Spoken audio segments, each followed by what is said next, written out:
तो आप सभी साथियों को बहुत बहुत नमस्कार।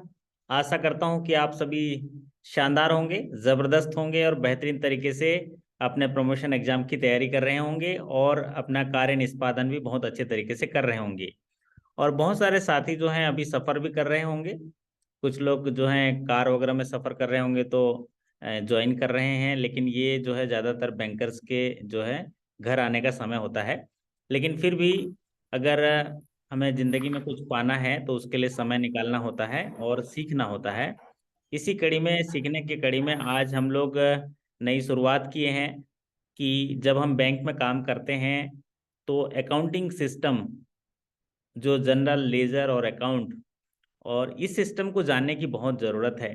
इसीलिए अकाउंटेंसी के ऊपर जो है हमें प्रकाश डालने के लिए आज हमारे इस सेशन में मैंने रिक्वेस्ट किया है हमारे जो चार्टेड अकाउंटेंट हैं कामना गौर मैडम से रिक्वेस्ट किया।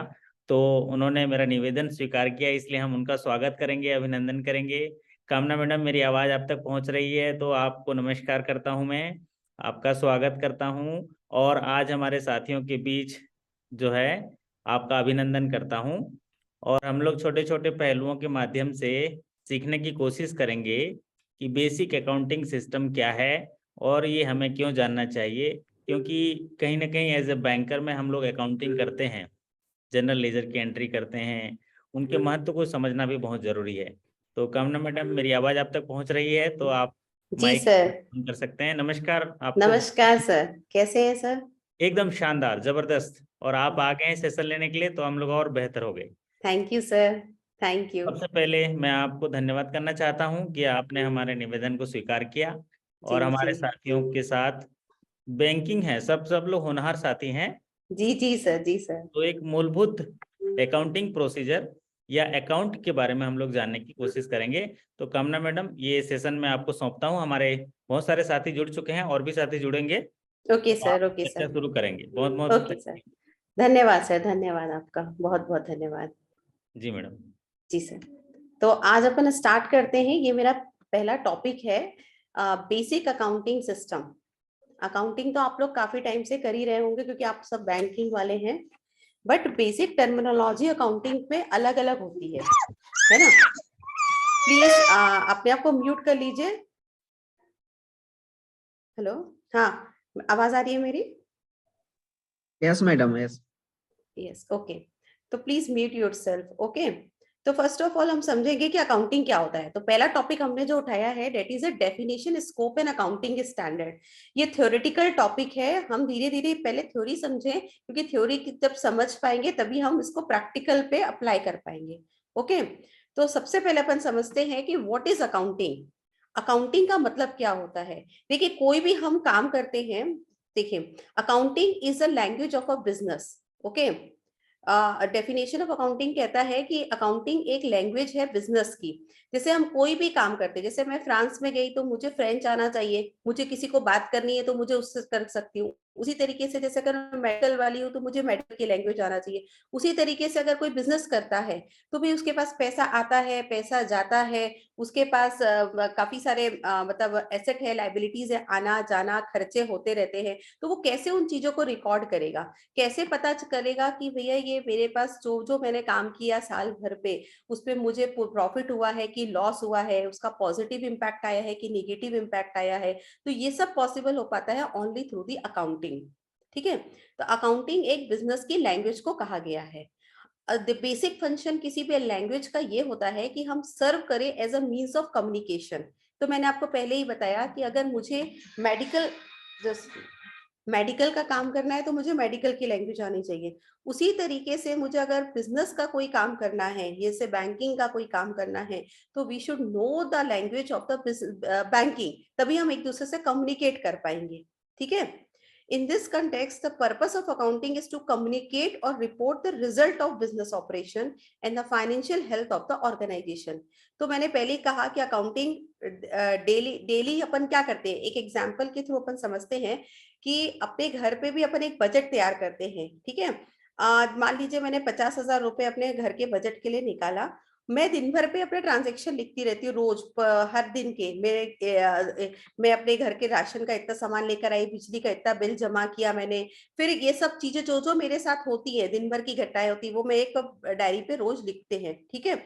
फिर eight the end of the month मैं देखती हूँ कि मेरा ये जो खर्चा या जो भी इनकम हुई है कहाँ कहाँ से हुई है मेरे को, और अननेसेसरी अनअवॉइडेबल खर्चे कौन से थे और अवॉइडेबल खर्चे कौन कौन से थे मेरे, वो मैं उसे जज कर सकती हूँ। तो it is only possible through the accounting, क्योंकि उसी के through eight the end of the day मुझे क्या पता चलता है कि बिजनेस ऑपरेशंस का रिजल्ट क्या रहा, उसकी फाइनेंशियल हेल्थ कैसी रही। फाइनेंशियल हेल्थ मतलब क्या होता है किसी भी चीज का, जैसे अपनी फाइनेंशियल हेल्थ अलग होती है, बिजनेस की फाइनेंशियल हेल्थ होती है कि क्या वो बिजनेस प्रॉफिट गिविंग है कि लॉस गिविंग है।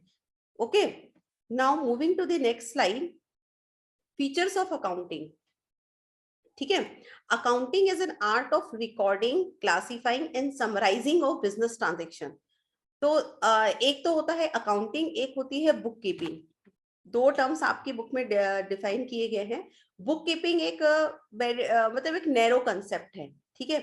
बुक कीपिंग का मतलब होता है सिर्फ रिकॉर्ड करना, ओनली रिकॉर्डिंग ऑफ ट्रांजेक्शन, वो कोई भी कर सकता है। जैसे कि फॉर एग्जांपल आप कभी मेडिकल स्टोर पे जाते होंगे या किसी शॉप पे जाते होंगे, तो वो जो भी शॉपकीपर होता है एक डायरी और पेन लेकर के बैठा रहता है और दिन भर लिखता रहता है, इतना पैसा गया, इतना पैसा आया, इतना ये किया, एक रफ पेपर पे नोट डाउन करता रहता है। It is called N book keeping, उसे हम बुक कीपिंग कहेंगे। अकाउंटिंग एक सिस्टमेटिकली रिकॉर्ड ऑफ ट्रांजेक्शन होता है, ठीक है। मतलब उसको कौन करेगा, मतलब एक अकाउंटिंग एक लैंग्वेज है ना, उसको हमको सीखना पड़ेगा। फिर वो एक आर्ट है, हम उससे रिकॉर्ड करते हैं ट्रांजेक्शन को, फिर उसे क्लासिफाई करते हैं। जैसे कि सेल्स मेरा इतना महीने का रहा, मेरा इतना दिन का, मतलब दिन के हिसाब से अगर बात करें तो इतने दिन की मेरी सेल्स रही, इतने दिन की मेरी परचेस रही, इतना मेरा खर्चा हुआ। अब खर्चा भी अलग अलग तरीके का होता है भाई, मैंने खर्चे में इलेक्ट्रिसिटी का बिल पेड किया होगा, रेंट पेड किया होगा, दिन भर में समोसे चाय पिए होंगे, खाए होंगे, स्टेशनरी का सामान मंगाया होगा, तो अलग अलग तरीके के खर्चे होते हैं, ठीक है। तो अकाउंटिंग एक आर्ट है, क्या है, उसमें हम रिकॉर्ड तो कर लिया, फिर क्लासिफाई किया। क्लासिफाई कैसे किया कि दिन भर पे मेरी कितनी सेल हुई, फिर दिन भर पे मेरा कितना परचेस मैंने किया, दिन भर पे मेरा चाय पे इतना खर्चा हुआ, दिन भर पे मेरा इलेक्ट्रिसिटी पे इतना खर्चा हुआ, दिन भर पे मेरा, मतलब जो जो खर्चे उसको बाइफरफिकेशन किया, ठीक है। फिर उसको समराइज करना, समराइज कैसे करते हैं, उसके लिए हम लोग जर्नल बनाते हैं, लेजर बनाते हैं, फिर ट्रायल बैलेंस बनता है, फिर बनता है फाइनेंशियल स्टेटमेंट। फाइनेंशियल स्टेटमेंट होता है profit and loss account, balance sheet and statement of financial position, that is cash flow end fund flow. ये सब आपने नाम तो सुने होंगे क्योंकि आप बैंकर्स हैं, ठीक है। तो इस तरीके से हम करते हैं अकाउंटिंग पे, पहले रिकॉर्ड किया, देन क्लासिफाई किया। Classifying is a ledger account, recording is a journal account and summarising is a preparation of financial statement, that is balance sheet, profit and loss account बनाना। Okay, it not only record the business transaction but also record them in an orderly manner। मैंने पहले ही बताया आपको कि वो account book keeping में तो सिर्फ रिकॉर्ड करते गए, दिन भर में जो जो होता गया मैं लिखती गई। Eight the end of the day मैंने क्या किया, उसको ऑर्डरली मैनर पे जमा करके लिखा कि भैया इतनी सेल हुई थी, इतनी मेरी परचेस हुई थी, इतना मैंने खर्चा इस हेड पे किया, इतना खर्चा मैंने इस हेड पे किया। Okay, now it also classifies the business transactions according to their nature before recording them in the books of account। ये भी अपन ने डिस्कस किया कि as per the nature अलग अलग तरीके के होते हैं खर्चे के। ओके, ऐसे खर्चे का मैंने आपको पहले ही बताया। हेलो, खर्चे जो होते हैं अलग अलग नेचर के होते हैं, ठीक है। उसी तरीके से एसेट होता है, एसेट का मतलब भी आप जानते होंगे, लाइबिलिटीज होती है जो हम किसी को देनदारी या लेनदारी होती है, तो ये सब चीजें हम क्या करते हैं, क्लासिफाइज करते हैं और उसको बुक्स ऑफ अकाउंट पे रिकॉर्ड करते हैं। तो this is called an accountancy. तो फीचर्स ऑफ अकाउंटेंसी में हमने देखा कि पहला होता है recording, classifying and summarising of business transaction. और ये सिर्फ रिकॉर्ड नहीं करता है, मतलब रिकॉर्ड करता है बट ये प्रॉपर मैनर पे, सिस्टमेटिक मैनर पे रिकॉर्ड करना ही is a feature of accounting. And classification of all the business transactions before recording them in the books of account. Okay, now moving to the next slide. Accounting has also summarizes the data recorded in the books of account and present them in a systematic way in the form of trial balance, profit and loss account and balance sheet। तो accounting क्या किया मैंने आपको पहले, ये मतलब accounting में आप देखेंगे ना हर चीज एक दूसरे से बहुत को रिलेटेड है, सब एक दूसरे से वो है। मगर ये अपन क्या है कि जनरल पहला सेशन है हमारा, तो हम एक रिवीजन कर रहे हैं अपना, ठीक है। तो इसमें क्या होता है, अकाउंटिंग क्या करता है कि हर डेटा को पहले रिकॉर्ड करना, अभी पहले भी अपन ने देखा, फिर उसको समराइज क्लासिफाई करता है, फिर समराइज करता है और सिस्टमेटिक वे में इसको लेकर आता है। कैसे लेकर आया उसने, पहले ट्रायल बैलेंस बनाया, फिर प्रॉफिट एंड लॉस अकाउंट बनाया, फिर बैलेंस शीट बनाई। जैसे आपके बैंकिंग में भी डे टू डे बेसिस पे ये अपनी डेटा शीट निकलती है। Okay, now moving to the next slide. Accounting record the transactions in terms of money.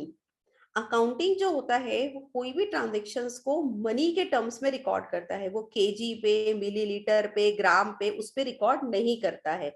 अगर कोई भी काम हम मनी के बेसिस पे करते हैं तो ही उसको रिकॉर्ड करेगा, अदरवाइज वो हमारे लिए, जैसे कि अब ऑफिस पे कोई झगड़ा हो रहा है तो उसको रिकॉर्ड नहीं करेगा। ओके, वो सिर्फ जो भी चीजें होती है मनी के टर्म्स में होते हैं उसी को रिकॉर्ड करता है।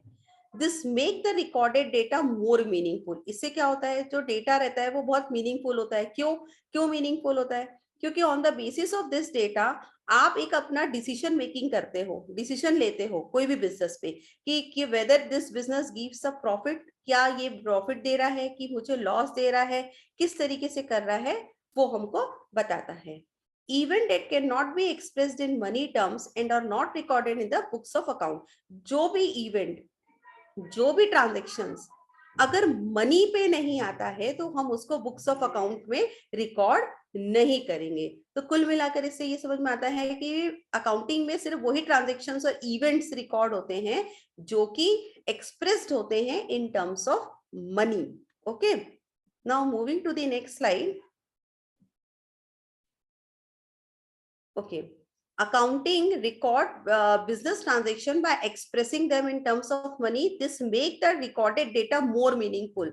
ये मैंने आपको पहले ही बताया कि हाँ, कि कोई भी डेटा अगर रिकॉर्ड होता है पैसे से आदान प्रदान लेकर के किया गया होगा या दिया या लिया होगा, तभी हम उसको रिकॉर्ड करते हैं। Now purpose and objective of accounting क्या होता है। ओके, तो किसी भी काम को करने का कोई उद्देश्य तो होना ही चाहिए। तो अकाउंटिंग का क्या उद्देश्य होता है, उसका पर्पस क्या होता है। पहला ये होता है कि सिस्टमेटिक रिकॉर्ड वो मेंटेन करता है। मैंने आपको पहले भी बताया कि बुक कीपिंग और अकाउंटिंग में यही डिफरेंस है सबसे बड़ा, कि बुक कीपिंग एक अनसिस्टमेटिक रिकॉर्ड ऑफ डेटा है, but accounting is a systematic record of the data. कोई भी डेटा को सिस्टमेटिकली रिकॉर्ड करना, जैसे कि हम उसको कैसे रिकॉर्ड करते हैं, जर्नल पे, फिर हम लेजर पे लेकर आते हैं, then we can go for the trial balance, फिर ट्रायल बैलेंस से हम कहाँ पर आते हैं, उसके फाइनेंशियल स्टेटमेंट को बनाते हैं, that is profit and loss account banana, balance sheet banana, cash flow statement, fund flow statement, ये सब हम उससे फिर बनाते हैं। ओके, तो ये सब पॉसिबल हो पाया only because of accounting. Now second purpose and objective of accounting is to ascertain the result of the operation. अब मैं कोई भी काम करूंगी तो उसका रिजल्ट तो मुझे चाहिए ना। अब मैंने पूरे महीने भर में रिकॉर्डिंग कर ली, ठीक है, उसको क्लासिफाई कर दिया, उसको सब कुछ करने के बाद पे मुझे उसका अल्टीमेट, मेरा मेन एम क्या था उसको करने का, कि मुझे रिजल्ट पता हो उस चीज का, कि भैया at the end of the month में, at the end of the year, at the end of the day में ये देखूंगी कि what is the result of my business. क्योंकि ये कर क्यों रही हूँ, कि बिजनेस की प्रॉफिटेबिलिटी जज करने के लिए। ओके, अगर मैं ये सब नहीं करती तो मैं जज ही नहीं कर पाती किसी भी चीज को, है ना, कि भैया मेरे को कहाँ पर भैया एक्सपांशन करना चाहिए, कि क्या इस एसेट को खरीदने से मुझे प्रॉफिट हुआ है कि नहीं हुआ है, क्या ये मशीन लगा दूंगी और मशीन लगाने के बाद पे क्या मुझे ये बेनिफिट मिलेगा कि नहीं मिलेगा। तो ये सब चीजें रिजल्ट पता करने के लिए हमको अकाउंटिंग करना जरूरी है। नाउ ये भी जो थर्ड पॉइंट है, it is also the same, to ascertain the financial position of the business. Financial position मतलब क्या होता है, ओवरऑल फाइनेंशियल पोजीशन किसी भी चीज की ओवरऑल कैसा रहा, मतलब कि अगर मेरे बिजनेस में मैंने आज 1 करोड़ लगाया है ना, तो क्या वो मुझे उतना प्रॉफिट दे पा रहा है कि मैं इस 1 करोड़ लगाऊं कि उसके आगे भी लगाऊं, इन्वेस्ट और करूं कि नहीं करूं। तो ये जज करने के लिए मुझे अकाउंटिंग करना पड़ेगा कि मेरी सेल प्रॉपर हुई थी, मैंने 1 करोड़ की मशीन मान लीजिए आपके बैंक से फाइनेंस कराई, तो आप भी तो मेरी फाइनेंशियल पोजीशन चेक करते हैं, ठीक है, कि भैया फाइनेंशियल पोजीशन सही है कि नहीं, क्या ये बंदा रिकवर कर पाएंगे कि नहीं हम इससे, क्या ये हमको रीपेमेंट कैपेसिटीज की है कि नहीं है। तो it is only possible because of accounting. Okay, now fourth one is to facilitate the rational decision making. Rational मतलब कि किसी भी भेदभाव के हम कोई डिसीजन ले सके। कैसे ले पाएंगे भाई, हमने पूरी ट्रांजेक्शन्स को रिकॉर्ड कर दिया, समराइज कर दिया। जब मेरी balance sheet, profit and loss account बनता है, बैलेंस शीट क्या होता है, एसेट और लाइबिलिटीज। एसेट मतलब पूरी वेल्थ ऑफ द ऑर्गेनाइजेशन, सिर्फ कैश से हमको मतलब नहीं है। यहाँ पर भाई मेरे पास कोई एसेट है, डेट इज ऑल्सो, मतलब कोई मेरे पास मशीन खरीद कर रखी है, कोई बिल्डिंग खरीद कर रखी है, that is also recorded in our asset book, है ना। कोई लाइबिलिटी, देनदारी है, तो वो यहाँ रिकॉर्ड होगी मेरी लाइबिलिटी के साइड पे। फिर उसके बेसिस पे ही मैं ये डिसाइड करूंगी कि क्या मुझे ये बिजनेस को आगे बढ़ाना चाहिए कि नहीं बढ़ाना चाहिए। अगर मेरा अच्छा बिजनेस चल रहा है तो क्या मैं इसको फर्दर एक्सपांशन के मोड पे जाऊं कि नहीं जाऊं। ओके, ये आप बैंकर्स ज्यादा अच्छी तरह समझते हैं। जब हम अपनी फाइल्स आपके पास लेकर आते हैं तो आप बताते हैं कि क्या आप उसको फाइनेंस करेंगे कि नहीं करेंगे। तो it is only possible because of accounting. अगर अकाउंटिंग नहीं होती तो आप लोग भी क्या देख पाते। Okay, now moving to the next slide, it is also necessary to satisfy the requirement of law। कई बहुत सारे लॉज ने तो कहा है कि हमको बुक्स ऑफ अकाउंट मेंटेन भी करना पड़ेगा, जरूरी है, इट्स कंपलसरी। जैसे कंपनीज एक्ट कहता है कि आपको अपना बुक्स ऑफ अकाउंट को मेंटेन करना कंपलसरी है। मतलब आपको शेड्यूल, जो उनके शेड्यूल्स का रिक्वायरमेंट है, as per date schedules requirement आपको क्या करना पड़ता है, balance sheet and profit and loss account बनाना पड़ता है। सोसाइटी एक्ट अपनी अलग इनकम एंड एक्सपेंडिचर और रिसिप्ट एंड पेमेंट बनवाती है। उसी तरीके से पब्लिक ट्रस्ट एक्ट की रिक्वायरमेंट है। एंड सेल्स टैक्स और इनकम टैक्स, अब तो जीएसटी एक्ट आ गया है, तो उसकी भी रिक्वायरमेंट के आधार पे भी हमको अकाउंटिंग करना कंपलसरी हो गया है। Now moving to the next slide, what are the advantage of accounting. Advantage क्या है अकाउंटिंग के, अगर हम देखें, इस पर गौर करें, तो सबसे पहली बात अपन अभी भी देखे थे कि पर्पस एंड ऑब्जेक्टिव में भी देखा था कि ये डिसीजन मेकिंग के लिए बहुत हेल्पफुल होता है। तो कोई भी चीज को कर रही हूँ, जैसे आज मैं पूरे दिन भर के ट्रांजेक्शन या मंथली जो भी ट्रांजेक्शन हुए, मैंने उसकी अकाउंटिंग कर ली। अकाउंटिंग करके ही तो मैं डिसीजन ले पाऊंगी कि मैं इस बिजनेस को करना है कि नहीं करना है, कि बिजनेस को यहीं पर रोक दे, कि बिजनेस में इस मशीनरी की और रिक्वायरमेंट थी, इसको मुझे परचेस कर लेना चाहिए, अपनी सेलिंग कैपेसिटी बढ़ाना चाहिए, मुझे एडवर्टीजमेंट पे ज्यादा खर्चा करना चाहिए, मेरा भी एडवर्टीजमेंट कम चल रहा है तो मुझे उसमें करूं। तो ये सब चीजें कैसे पॉसिबल हो पाएगी, only through the accounting. Now it provide the information to users. ठीक है, ये यूजर्स को इंफॉर्मेशन प्रोवाइड करती है। अब यूजर्स की बात करें तो दो तरीके के यूजर्स होते हैं, एक इंटरनल यूजर होता है, एक एक्सटर्नल यूजर होता है। इंटरनल यूजर कौन होता है, एक ओनर होता है, एक मैनेजमेंट होता है। ओके, एक्सटर्नल कोई भी हो सकता है भाई। आप अपन एक्सटर्नल, जैसे कि अब मैं रिलायंस की बात करूं कंपनी की, तो I am the external user of that company, क्योंकि मैं उसकी बैलेंस शीट को देख करके ये देखूंगी कि whether I should invest in that company और नॉट। अगर मुझे शेयर पे डील करना है या किसी चीज पे करना है तो मैं उसके लिए एक्सटर्नल यूजर हो गई। ओके, तो ये जितनी भी इंफॉर्मेशन है ये अकाउंटिंग के थ्रू ही पॉसिबल हो पाती है, और ये अकाउंटिंग ही इंफॉर्मेशन प्रोवाइड करता है यूजर्स को। और यूजर्स डिफाइंड दो कैटेगरी पे हुए हैं, एक इंटरनल यूजर होता है, एक्सटर्नल। इंटरनल में आपको पहले पता है ओनर और मैनेजमेंट होता है। एंड अगर एक्सटर्नल की बात करती हूँ तो जो बाहरी व्यक्ति होता है, that is called an external users. Now it provide information to investors and creditor for predicting, comparing and evaluating cash flow। मतलब क्या करता है, ये इंफॉर्मेशन प्रोवाइड करता है इन्वेस्टर्स को, क्रेडिटर्स को, जो कि एक्सटर्नल यूजर्स होते हैं, है ना। क्यों प्रोवाइड करता है भाई, कि इन्वेस्टर्स क्यों, क्योंकि भाई मुझे भी आज कोई शेयर पे इन्वेस्ट करना है, या उस, अगर आप बैंकर हो तो you are an external user of that company, भाई आपको उसको फाइनेंस करना है कि नहीं करना है। तो आप भी क्या देखेंगे, उसकी बैलेंस शीट को देखेंगे, उसको आप देख पाओगे, प्रिडिक्ट करोगे कि वेदर उसकी क्या इतनी अर्निंग कैपेसिटी आगे जाकर होगी कि वेदर कि वो उसमें मैं उसको पैसा दूं, बैंक उसको पैसा दे और वो उससे रिकवर कर पाए। फिर कंपेयरिंग करने के लिए भी अकाउंटिंग इसलिए भी जरूरी है कि मैं इस साल मैंने अकाउंटिंग करी, फिर अगले साल के रिजल्ट से उसको कंपेयर कर सकूं कि भाई इस पिछले साल मेरा इतना प्रॉफिट हो रहा था, इस साल मेरा इतना इस प्रॉफिट से 10% मेरा प्रॉफिट बढ़ करके आया है, ये तो लॉस हो गया है मेरे को। तो ये comparison is very important now. And evaluating the cash flow, evaluate करना किसी भी कैश फ्लो को। Now it supply the information useful in judging the managements ability. ये इंफॉर्मेशन सप्लाई करती है मैनेजमेंट को। Okay, it supply the information जिससे कि मैनेजमेंट की एबिलिटी हम चेक कर सकते हैं, क्या मैनेजमेंट ने इतना अच्छा काम किया था कि अपने जो भी रिसोर्सेस थे हमारी कंपनी के, क्या उसको इफेक्टिवली यूटिलाइज किया था कि नहीं किया था। ये भी हम अकाउंटिंग के थ्रू देख सकते हैं, मैनेजमेंट की एबिलिटी को जज कर सकते हैं कि ये जो मैनेजमेंट था ये प्रॉपर यूटिलाइज कर पाया था कि नहीं, रिसोर्सेस को प्रॉपर हमारे लेबर्स को यूज कर पाया था कि नहीं। अगर उसने यूज किया होगा तो अल्टीमेटली हमारा प्रॉफिट अच्छा हुआ होगा, अगर उसने यूज नहीं कर पाया हुआ ठीक से किसी भी चीज को तो हम लॉस पे आ गए होंगे। तो मैनेजमेंट की एबिलिटी जज करना इज वेरी इंपॉर्टेंट, और इट इज जज ओनली बिकॉज ऑफ अकाउंटिंग से ही हम उसको जज कर सकते हैं। Now it provide the factual and interpretive information about the transactions and event। ये हमको क्या देता है, फैक्ट के आधार पे हमको इंफॉर्मेशन देता है, एंड इंटरप्रेटिव इंफॉर्मेशन देता है about the transactions and event के बारे में। कोई भी ट्रांजेक्शन होता है या कोई भी इवेंट होता है, ठीक है ना, तो ये हमको क्या दे रहा है, उसके बारे में फैक्ट इंफॉर्मेशन दे रहा है। फैक्चुअल मतलब ऐसे नहीं कि कुछ भी अपने मन से दे रहा है भाई, क्योंकि ट्रांजेक्शन अपन ने पहले ही पढ़ा, इन टर्म्स ऑफ मनी अगर हुआ होगा तभी उसको रिकॉर्ड किया होगा, तो फैक्ट के आधार पे ही वो किसी भी इंफॉर्मेशन को देता है। और इंटरप्रेटिव इंफॉर्मेशन किसी भी ट्रांजेक्शन और इवेंट्स की वो हमको प्रोवाइड करता है।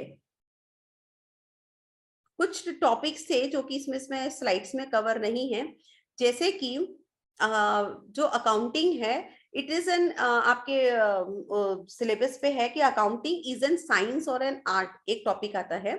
तो अकाउंटिंग साइंस क्यों है, क्योंकि साइंस में बेसिक प्रिंसिपल्स होते हैं, और जो प्रिंसिपल्स होते हैं वो किस के आधार पे आए होंगे, किसी फैक्ट के आधार पे आए होंगे, किसी एक्सपेरिमेंट के आधार पे बने होंगे वो प्रिंसिपल्स, किसी ऑब्जर्वेशन किया होगा, है ना, तो उसके आधार पे कोई चीज की प्रिंसिपल्स बन गए होंगे।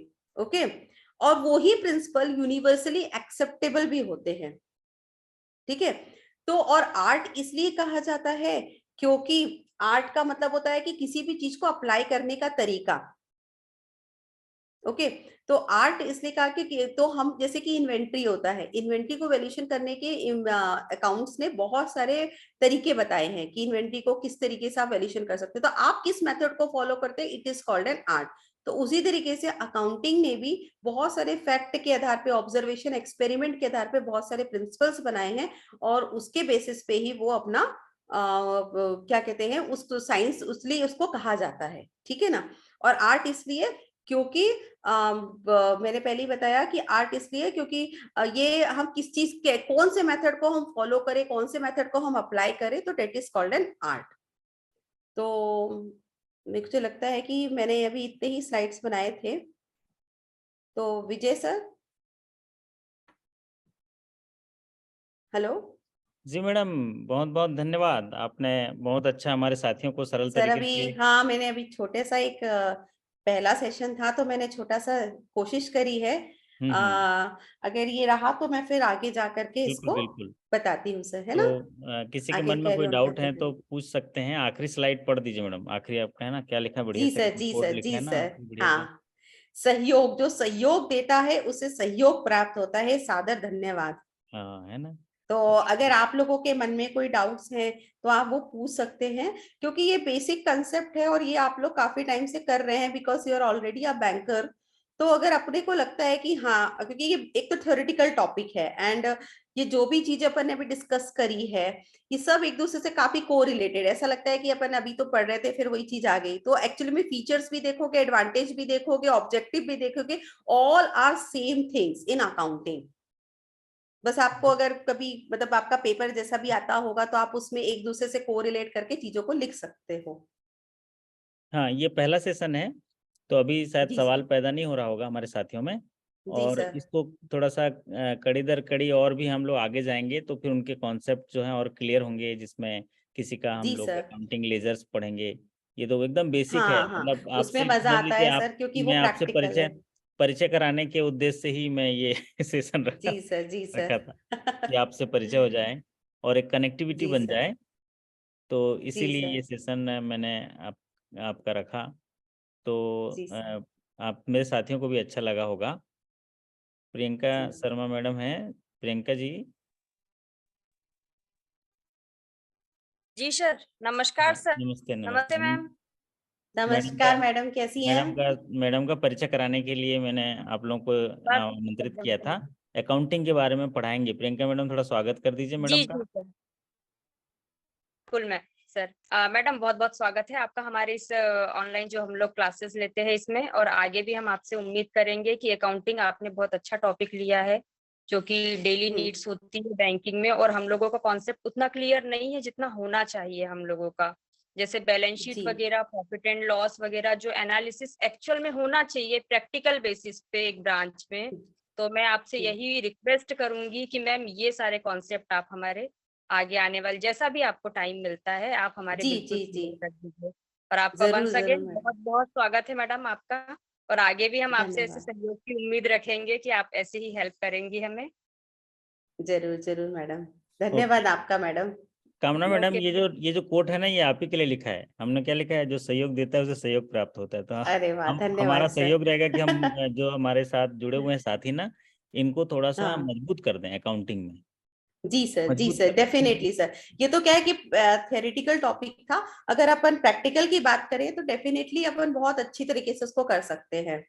हाँ। मैम एक्चुअल मतलब जैसे मैं आपको बताऊं कि जब ब्रांच में एक्चुअल में हमारे पास किसी का सीएमए आता है या किसी की प्रोजेक्ट हाँ रिपोर्ट होती है, तो जी एक्चुअल उसमें हमें क्या चीज देखनी चाहिए, क्या जी। चीज उसका प्लस पॉइंट है, क्या चीज उसका माइनस पॉइंट है।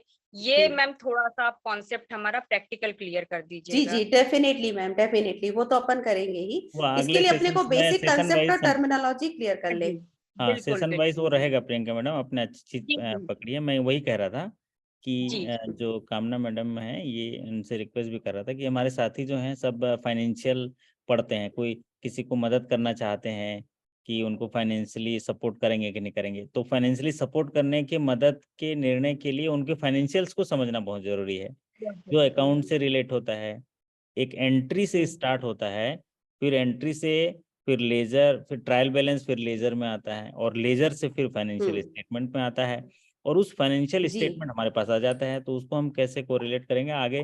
छोटी छोटी टर्मिनोलॉजी है, उसके चेक पॉइंट हैं। और हम लोग पूरे इस नए साल अकाउंटिंग सीखेंगे। कैसा रहेगा कामना मैडम? डेफिनेटली। अरे बहुत बहुत अच्छा रहेगा, शानदार रहेगा सर।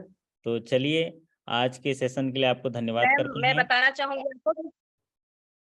हाँ, बोलिए। जी बताइए ना मैम। सर मैं ये बोल रही थी कि मैं ना मैम एक बायो की स्टूडेंट हूँ। तो मैं आपसे रिक्वेस्ट करूंगी कि आप मुझे बिल्कुल अच्छा। एबीसीडी से शुरू करके इसलिए मैम मैं हाँ, आपको बोल इसीलिए रही थी मैंने कि आज वही कोशिश करी कि जो आप प्रैक्टिकली हमारे सारे कॉन्सेप्ट क्लियर कर दो। डेफिनेटली डेफिनेटली मैम, ऐसा कर लेंगे।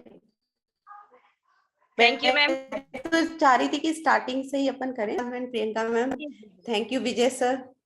ओके, थैंक यू बहुत बहुत। तो आज अकाउंट का सेशन ले रही थी मैडम कामना, और इसी के साथ सभी साथियों को उनके आने वाले एग्जाम के लिए शुभकामना।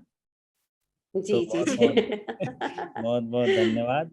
और अभी हाँ 10 मिनट बाद फिर बैंकिंग के सेशंस के लिए हम लोग जो एक्सपेक्टेड क्वेश्चन, रिकॉल क्वेश्चन के साथ फिर मिलेंगे।